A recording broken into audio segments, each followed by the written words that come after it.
Hello नमस्ते, मैं स्वागत करती हूँ आपका अपने चैनल द डे विद कामिनी में। एक्चुअली आज मेरा ऑफ डे था और सुबह से घर के बहुत सारे काम थे, उसको निपटाया, फिर बच्चों का खाना वाना बनाया, फिर थोड़ा सो गई थी, फिर उठी हूँ, फिर चाय बनाया। फिर मुझे लगा कि मेरे काफ़ी समय से मैं इस टॉपिक पे बात करना चाह रही थी, लेकिन टाइम नहीं मिल रहा था या फिर कहीं कुछ और चले मतलब फिर मैं बात नहीं कर पा रही थी। लेकिन मैं आज करना चाहती हूँ विवेक अग्निहोत्री की मूवी मिशन कश्मीर फाइल के बारे में। 18, 19, 20, 21, 22, 23। आप पर एक इल्जाम है कि आपने ढेर सारे कश्मीरी पंडितों की जान ली है। जी। कितने लोगों को मारा होगा आपने? 20, 25।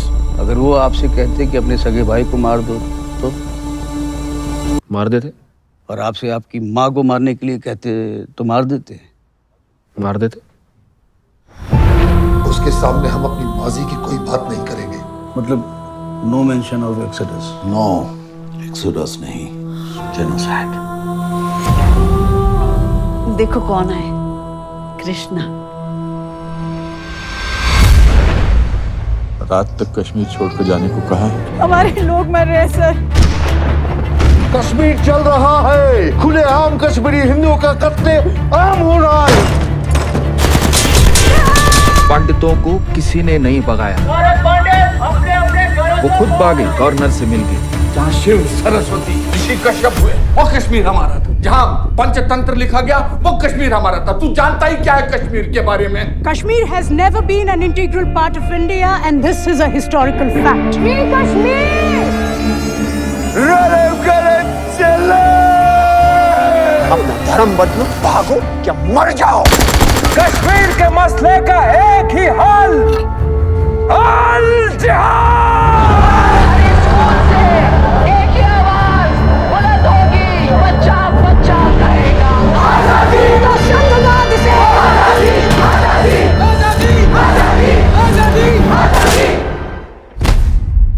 देश की तकदीर वही बदल सकता है जिसके पास ये पावर है, पॉलिटिकल पावर।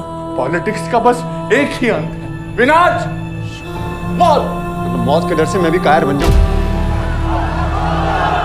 बम मुझ पर फटा था, तुम पर नहीं। पद्मश्री मुझे ऐसे ही नहीं मिला ना, पद्मश्री आपको सरकार ने खामोश रहने के लिए दिया।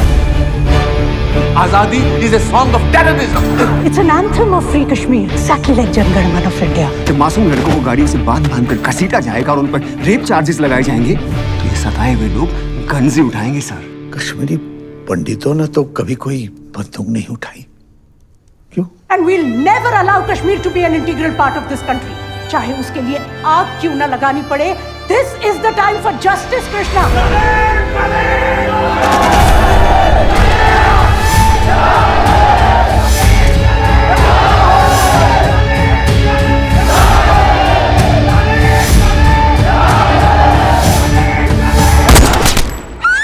इन क्या कश्मीरी पंडितों को वापस अपने घर कश्मीर जाने का मौका मिलेगा? Is this justice?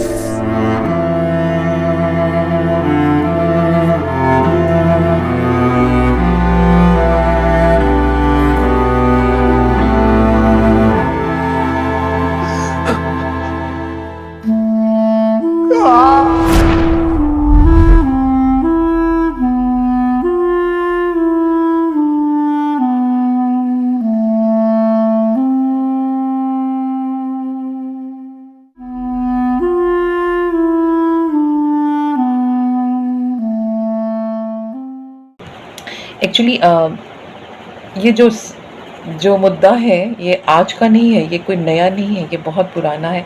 इवन मुझे याद आता है 1992 में, मैं छोटी थी अभी, मेरी मतलब स्कूलिंग मेरी चल रही थी, उस टाइम की बात है। और दैनिक जागरण न्यूज़पेपर हमारे घर हमेशा आता था, तो हम उसको पढ़ते थे और अक्सर उसमें कश्मीरी पंडित का जिक्र होता था कि कैसे वो रिफ्यूजी की तरह रिफ्यूजी टेंट में रहते हैं। और एक बार तो न्यूज़ में आया था कि रिफ्यूजी टेंट में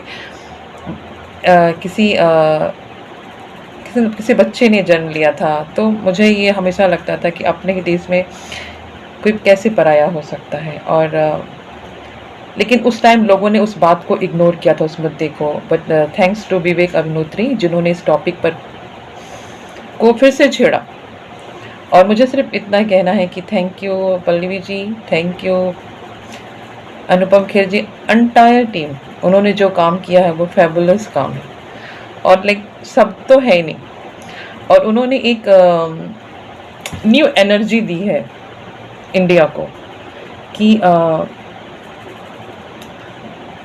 वो इसे जान सके। तो थैंक यू। तो उसी टॉपिक को मैं आगे बढ़ाती हूँ और बात करती हूँ कि कुछ लोग हैं जो कहते हैं सो कॉल्ड सेक्युलर लोग, जो इस टॉपिक को हमेशा इग्नोर करते हैं, या फिर लोग बड़े बड़े लोग खड़े हो गए हैं कि क्यों इतनी बातें हो रही हैं।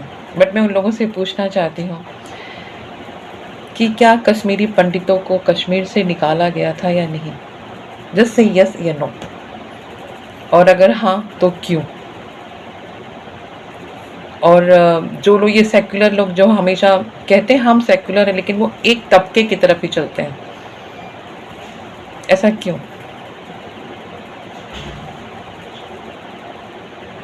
जब भी कोई बात होती है, अभी मतलब कुछ साल पहले एक मूवी आई थी मिशन कश्मीर, उसमें भी बात की गई थी एक मुस्लिम युवक की, जो कि जिसके साथ बहुत गलत हुआ था, वो बुरा हुआ, और फिर उसके साथ क्या क्या हुआ इस टॉपिक में बात हुई, लोगों ने देखी, पिक्चर अच्छी चली। उसके बाद एक मूवी आई अहमद, वो भी काफ़ी अच्छी चली, और अभी यहाँ पर एक पिक्चर आ गई और वो भी ट्रू स्टोरी पर। इतनी सारी problems, why? Think about. So अगर हम अपने राइट के बारे में बात नहीं कर सकते हैं तो क्या कर सकते हैं? यहाँ पे बात गलत और सही की हो रही है, जिन्हें जिनके घर से निकाला गया है। मैं हर इंसान से पूछती हूँ, आपको 1 या 2 दिन के लिए सर्दी की रात में या गर्मी के दिन में आपको आपके घर से निकाल दिया जाए, बोला जाए कुछ दिन यहाँ पे रहो, सबसे, वो कोई भी हो, ज़रा बताएं तो कैसा लगेगा? किसी का ज़मीन छीन लिया, किसी का आसमान छीन लिया, और कहते हैं कि कुछ हुआ ही नहीं। अरे मैंने इस मूवी को देखा नहीं, क्योंकि हमारे यहाँ सिंगापुर में उस पिक्चर को रिलीज़ नहीं की गई, बट ये मेरे लिए हमेशा बहुत अहम रहा है। अगर एज अ इंडियन तो कुछ नया जानने को था नहीं, ये तो मूवी आ गई थी, हवा से चल गई, लेकिन जो सच था वो तो हमेशा से था, उसे लोगों ने इग्नोर किया था। सो अगेन थैंक यू बोलना चाहूँगी विवेक अग्निहोत्री जी को, कि उन्होंने एक बहुत लाइक इंडिया में एक रेवोल्यूशन ला दिया है कि पीपल थिंक अबाउट, और ये भी बताया है कि जो लोग बातें कर रहे हैं वो वैसे ही लोग थे उस टाइम पे भी, जिन्होंने इस सच को हमेशा के लिए दबाया था। सो यही बात करना था। बातें तो बहुत थी, वीडियो बहुत लंबा बन जाता, लेकिन फिर भी कहते हैं सोचना होगा फिर से कि क्या गलत को गलत कहने का हक नहीं है हमें, और है, so why not. Thank you. I think आपको अच्छा लगा होगा तो बोलिएगा। वैसे मैं कहना बात चाहती हूँ कि लोगों को पता नहीं क्यों मैं वीडियो बनाती हूँ, लोग ज़्यादा देखते नहीं हैं। प्लीज़ देखें और अपने कमेंट भी दिया करें। नमस्ते।